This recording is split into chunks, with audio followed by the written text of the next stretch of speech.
今私何してた？ああ、死にたい。これじゃまるで欲求不満のひも手じゃないの。ネクラはとっくの昔に卒業したはずなのに。Sneefu, sneefu, sneefu, sneefu.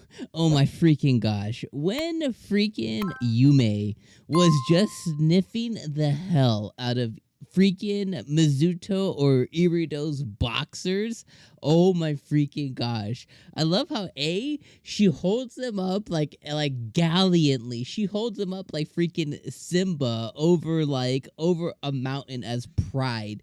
And then she takes him and takes the biggest whiff I've ever seen. So much so that it could be a commercial for like those plugins or like the Glades, like the little things, like the little scented stuff that you put around your house. Like I was just I was like just dying of laughter in that moment. So I definitely think that as each episode progresses, for my stepmom's daughter's my ex, I think that this anime has gotten better and better and better as kind of like each episode has really gone by. And I'm very pleased to be able to sit here and actually like say that, yeah, that's something that's actually happening as well. Because, the first episode I was a little bit worried about just because I felt like, this is too familiar. Like the grounds here are too familiar. This reminds me of a lot of other anime. Of course, there's going to be like forbidden love here. And I think I've kind of like personally, I think, now we're on this 3-episode rule. And I think my assessment of it is like, yes, this anime is worth your time. I think that it is cute enough, a little bit wholesome, but at the same time, like a little bit cheeky. And I think it has enough qualities here to be funny. And I think it has enough qualities here to actually be like a romantic comedy here. So I think at the end of the day, the things that we need to forget, if they bothered you like they did me, is that like, hey, these two here are kids of their parents. And at this point, let's just not worry about what ends up happening with the parents. If this F's up their marriage or anything, let's just not worry about that. Let's just focus on our two characters, which is Yume and Mizuto, and let's just focus on their love and them kind of like dealing with it. So this episode really did the one thing very specifically. This episode introduced something very specific outside of the boxers and bra and them messing with each other's undergarments when obviously they shouldn't, which is going to continue to happen, especially if they live together and they do laundry together. They're going to end up being exposed to each other a lot more than they would have before. There's going to end up being bath scenes, naked scenes. It's already happened. I think episode 1 that it happened with Yume and Misato almost kissing. The almost kissing stuff is going to happen again.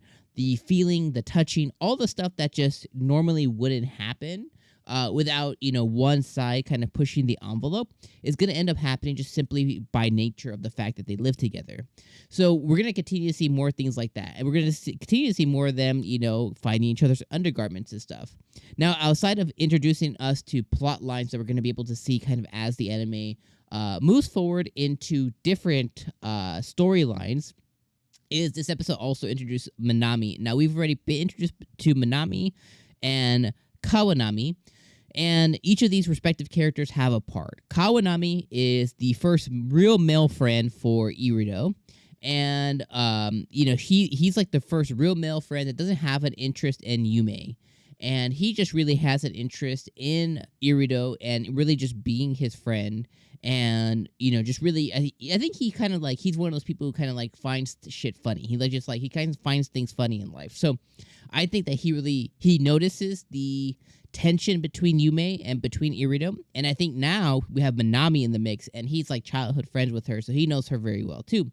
Then we have Minami, who is took an interest in Yume, but now she has like a very strong interest in Yume. Like she wants to sniff her undergarments, if you know what I mean. And to get to her more, she wants to now go through Irido, and this episode she basically said like, marry me, and she even like dressed up as Yume. She put a wig on, she wore glasses, and the whole 9 yards. And what this did adversely is it caused Yume to lose her shit. Like she was like, Irido's out here looking for someone else like me, blah, blah, blah. She made her crazy. Like, Yume this episode took pictures of her loafers at the house. you had Minami sneak into the house or be let into the house by Irido. She dipsetted to cause this tension between Yume and Irido down, basically down really deep into them. Now they have this extra tension there. She's like all force ahead to pursue Irido now. And she does kind of like him. She's like, oh, she did tell Yume, oh, he's kind of handsome. He has these redeeming qualities if you look at him up close. So there is something there that she kind of like there that she innately has. But her ultimate goal is to get, to really close to Yume, take baths with her, dress up each other, feel up each other. She wants to get like very, very close to her. And she wants to do this going through Irido. And by her introducing this insane jealousy that they now have, Irido's kind of freaking out. So he calls Kawanami and he's like, yo, bro, what do I do here? Kawanami gives him the backstory on Minami of like, hey, she had a boyfriend. She ruined this dude. You need to get out.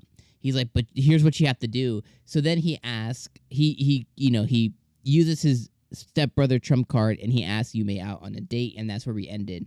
And I'm assuming that Kawanami's idea is make her back off, make Minami back off essentially, to where like she feels like Yume or Irido's untouchable in that kind of sense. So I'm excited for where the anime is going next. I'm excited for the new plot lines that are going to be introduced next, and I am all in as I'm having a great time watching it. Like I said, episode 1, a little bit shaky, a little bit like, oh no, here we go again kind of thing. Like, but as we kind of are into this episode now, I can kind of see where this is going.